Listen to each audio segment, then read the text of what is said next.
Good afternoon, Cub Scouts. We are going to go over the Paws for Action duty to country requirements for the bear rank.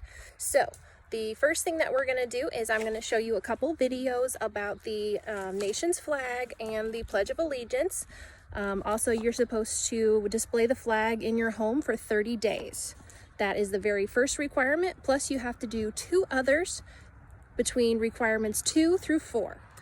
All right, as a reminder for this requirement, you need to do part 1 and then 2 others between parts 2 through 4. So we have listed all of them, but in the video, we're only going to show the ones that we chose to do. So I hope you enjoy. Thanks. The American flag is one of the most globally recognizable symbols. It dates back to the 14th of June 1777 when the Continental Congress approved a new flag for a new nation. The original design had 13 white stars against a blue background, representing the 13 independent British colonies at the time. It also had the same number of stripes, alternating white and red. 2 more stars and stripes were added in 1795, bringing the total to 15. In 1818, Congress set some rules for the flag. It decreed the number of stripes should always be 13, honouring the original founder states. But the number of stars should match the number of states, which was steadily increasing. There was no official alignment of the stars in the upper left at the time, and they were often arranged in lines or in a circle. Since 1912, the proportions of the US flag have been regulated, with the then 48 stars arranged into 6 horizontal rows of 8, with a single point facing upwards. 2 more stars were added in 1959, representing Alaska and Hawaii. There are fixed rules governing its use. For example, it should be displayed near public buildings, but never flown upside down. National Flag Day was made official in 1949 and takes place annually on the 14th of June, but it's not a public holiday.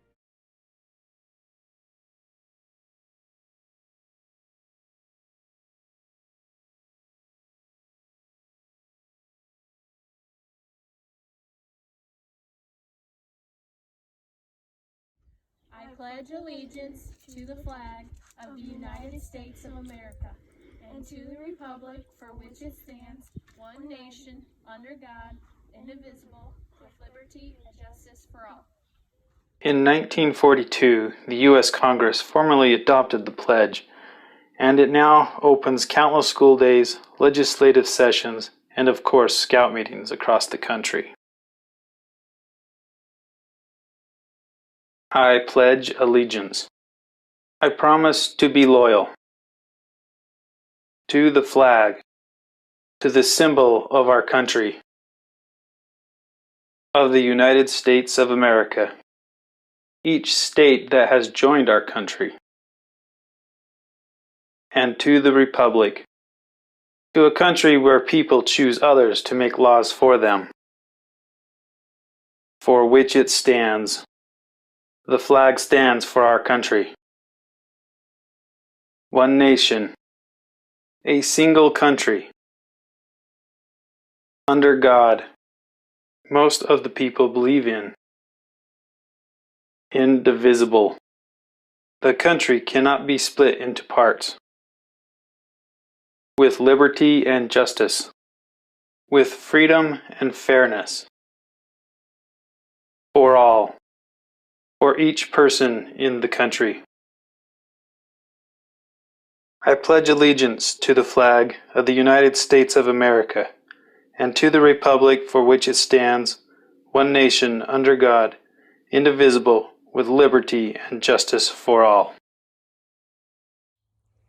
All right, Cub Scouts, so for requirement number 2, we are going to do part B, which is find out where places of historical interest are located in or near your community, town, or city. We chose to go on a Route 66 tour and enjoy all the historical sites along that way. So come and join us.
All right, Scouts. So for requirement 3 for Paws of Action, we went to the Cornell Fire Department and met with the Cornell Fire Department Chief, Joshua Quick. So here he is to give you a virtual tour of the Cornell Fire Department.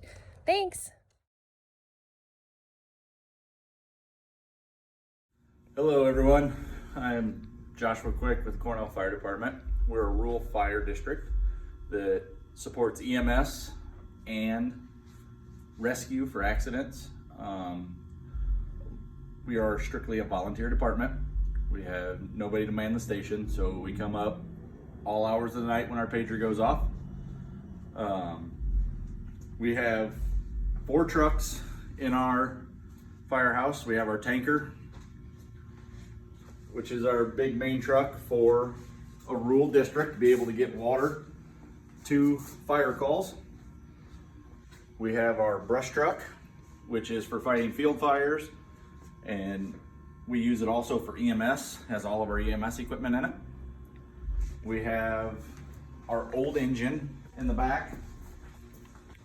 This one is set up to do, it can do field fires, it can do structure fires. It also has a 1,500 gallon tank that can be used as a tanker. And our final truck that we have in here is our main engine, 451.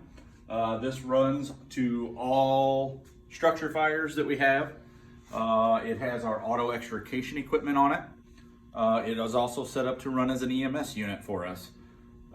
This one here fits 6 people and is our main truck for the fire department.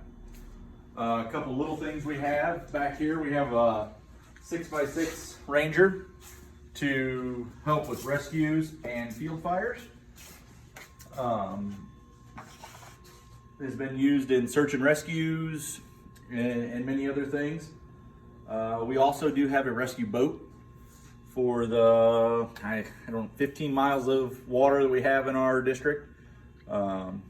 Most of it not accessible by boat, but do have one of those to help out. All right, Jacob is going to ask him some questions. So, like, what does EMS stand for? EMS stands for Emergency Medical Service. We run as what we call first responders in our district. So we can help with basics and CPR, and then the ambulance comes to our town and picks them up. Then how much gallons does the big tanker hold? That tanker holds 3,000 gallons of water. And it has a porta tank on the side that holds the same. So we can set that on the ground, dump the 3,000 gallons of water, and go fill it again. Thank you for giving us a tour of the firehouse. You're very welcome.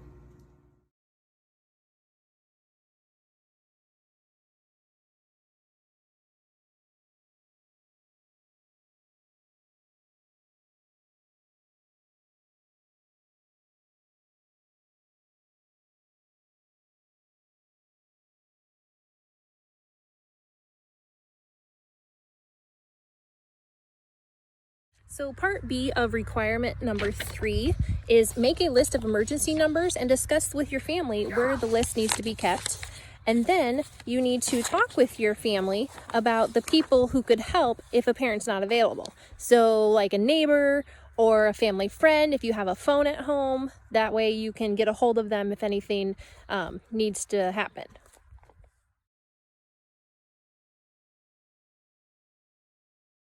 Part C of number 3 is with your family, develop a plan to follow in case of an emergency.